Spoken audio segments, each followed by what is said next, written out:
د خپلې عیاشۍ لږې کمې کړې. ته ولې مشر شوی چې د حضرت عمر نه پېژنې؟ ته ولې مشر شوی چې د عمر بن عبدالعزیز نه پېژنې؟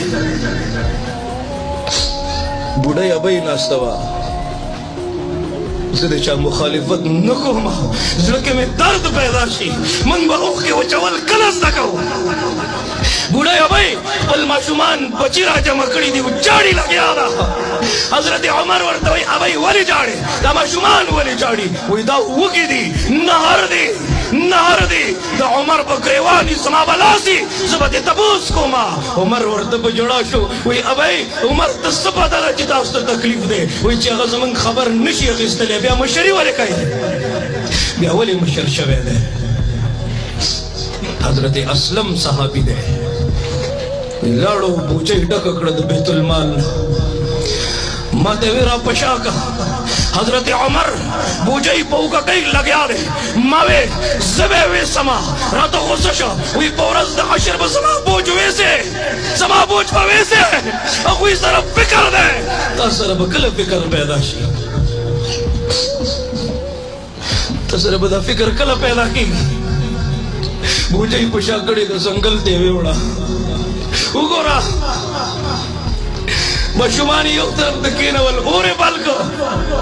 حضرت اسلم رضی الله تعالی عنہ ما قتل، وی اور پسې پوکې وخه، اور نه بلېدو.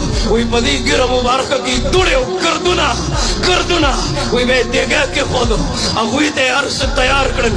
دیګی تیار شو، هغوی ته یې راواچوله په لوښو کې. بیا هغه ماشومان لګیا دي، ډوډۍ خوري لګیا دي. ښه حضرت عمر لږ شاته شو، ورته په تماشو دی، سترګو کې اوښکې دي، زارو قطار یې چړل. حضرت اسلم وی ما قتل، حضرت عمر جاړي، د ماشومانو تماشې کولې. ما ویل د دې ماشومانو تماشې کې جاړې وجه څه ده؟ اوس خو دوی ماړه شو، خوشحاله شو که نه؟ تا خو ورله سامانونه هم راوړل، تا د دوی حاجت روایي مو کړه، تا د دوی تکلیف ختم کو که نه؟ حضرت عمر وی ما الله ته سوال وکړو چې الله تر هغې پورې ملک الموت ما پسې مه رالېږه چې د دې ماشومانو په مخ مې خندا نه یې راوستې.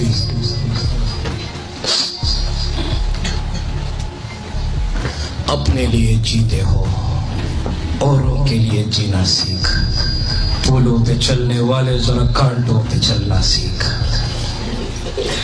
हजरत इमाम हसन रजी अल्लाह ताला अन्हु ले यौ सड़े रागे, ډېر ضرورتمند دا باز یې سوال کرے پیشور هغه سوال کوي پروايي نه بعضې داسې چې ضرورتمند وي دی به مړ شي خو بل ته لاس نه نیسي. په دې ششوبرنج کې غریب چې ده ته وینا وکم که ونه کم اکثر موبایل راوباسي که نه ورېږه ده ته ویمه بیا ورله ضمیر اجازت ورنه کړي بیا نمبر کټ کړي نشي ویلی چاته. ډېر مشران داسې دي نوجوانانو تاسو ته وایم ښه معاشي بحران سره مخ دي قرضونو کې ګیر شوي دي د شپې په تنهایي کې الله ته جاړي که نه نو د کرکټو فټبالو یارانو دوستانو موبایل له ټوله ځواني مه ورکوه.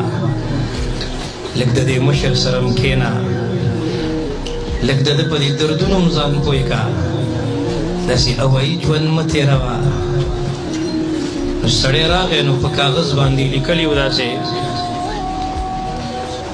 چې زما ضرورت دی وینا یې نه شوه کولی کاغذ یې ورکړو. امام حسن رضی الله تعالی عنه هغه کاغذ ونه کتو او بس فوراً یې خپل خادم ته وویل وایي د ده ضروریات پوره کړه. هغه د هغه ضروریات پوره کړل هغه سړی خوشحاله شو لاړو واپس. چې کله هغه واپس لاړو نو د خادم ده نه تپوس وکړو وایي حضرت کاغذ دې ونه کتو نو ته څنګه پوه شوې چې دې ضرورتمند دی؟ الله دې وکړي دا خبره زموږ سمجھ ته راشي. هغه ورته وویل وایي ما کاغذ ونه کتو ما د هغه چهره وکتله چې د ده په دې چهره باندې څومره خفګان پروت دی.